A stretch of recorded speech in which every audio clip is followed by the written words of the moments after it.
Hello again, first grade friends. Happy Friday.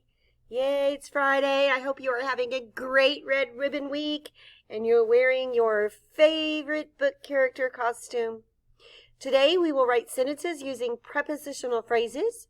We will write a sentence about Gustavo, the shy ghost.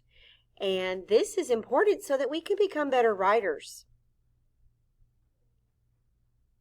First, let's review our prepositional anchor chart.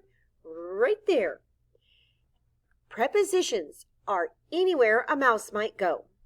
Beside, above, on, behind, next to, toward, under, below, beneath, near, or close to.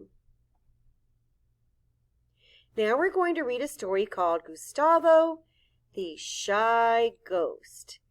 Listen very carefully to where Gustavo is because we're going to have to write 2 sentences about places he went or where he was in the story. You ready? Okay.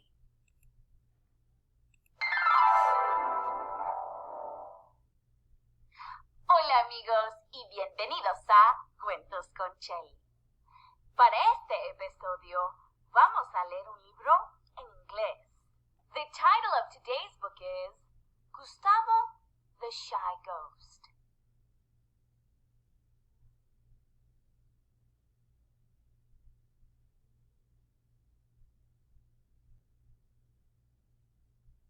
It's written and illustrated by Flavia Z. Drago. Gustavo was a ghost. He enjoyed doing the normal things that paranormal beings do. Passing through walls, making objects fly, and glowing in the dark. But there was nothing in the world that he loved more than playing the violin. Well, almost nothing. Gustavo was secretly in love with Alma, the prettiest monster in town. But he also had a problem. Making friends was terrifying. Gustavo had never dared to speak to any of the other monsters. He tried getting close to them in many different ways. But even when he was right in front of them, they just couldn't see him. Gustavo longed to be part of something. More than anything, he wanted to make a friend. I have to be brave. I have to let the others see me, he thought. So, he decided to send a letter, a very special one. Dear monsters, I would like to invite you to my violin concert, which will take place at the Day of the Dead party next full moon at the cemetery. I would be thrilled to see you there. Gustavo the Ghost. As the days went by, Gustavo couldn't stop thinking, what if no one shows up? What if they don't like my music? What if they don't like me? Except tonight was the night, and this time he couldn't hide. But not a soul had come. So, all alone, Gustavo did what he loved most, and the music made him happy. So happy that he glowed. Oh, how he glowed. Gustavo! We're so sorry we're late. We wanted to get you flowers, but we got lost instead. And then we heard your music. And we saw your glow. We really loved your concert. Would you like to hang out with us?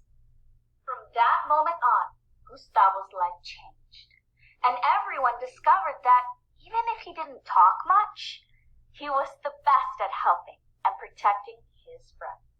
But mostly, Gustavo never stopped surprising them, and they never stopped loving him. Y colorín colorado, este cuento se ha acabado. Thank you for reading with me, friends. Hasta luego! So now, boys and girls, you are going to write 2 complete sentences about where Gustavo is on these pages in the book. we're going to look at the pictures. Here's Gustavo. And you're going to write a sentence about where he is in front of, by the trailer. I guess that's a trailer or a truck or the stage maybe. Here's Gustavo again. All we have to do is tell where he is. Gustavo is where? What preposition tells where Gustavo is? Where is he over here? Look, see him right here peeking out? Okay, so remember our prepositional anchor chart where the mouse went? Okay, so this is what we're going to be writing about Gustavo. Gustavo is blank or Gustavo is blank. You're going to choose two pictures and write two sentences about where Gustavo is. And don't forget to go to the last slide and watch the cutest video about prepositions and play a fun game called Kahoot, Preposition Kahoot. Okay, so back to our sentences. Pause the video and copy Gustavo is blank in your journal. And then use one of our prepositions to tell where Gustavo is located in one of the pictures. And then number 2, you're going to write Gustavo is blank and write where Gustavo is located in another picture. Okay? All right, you guys have a great, safe weekend. I will see you Monday. Bye.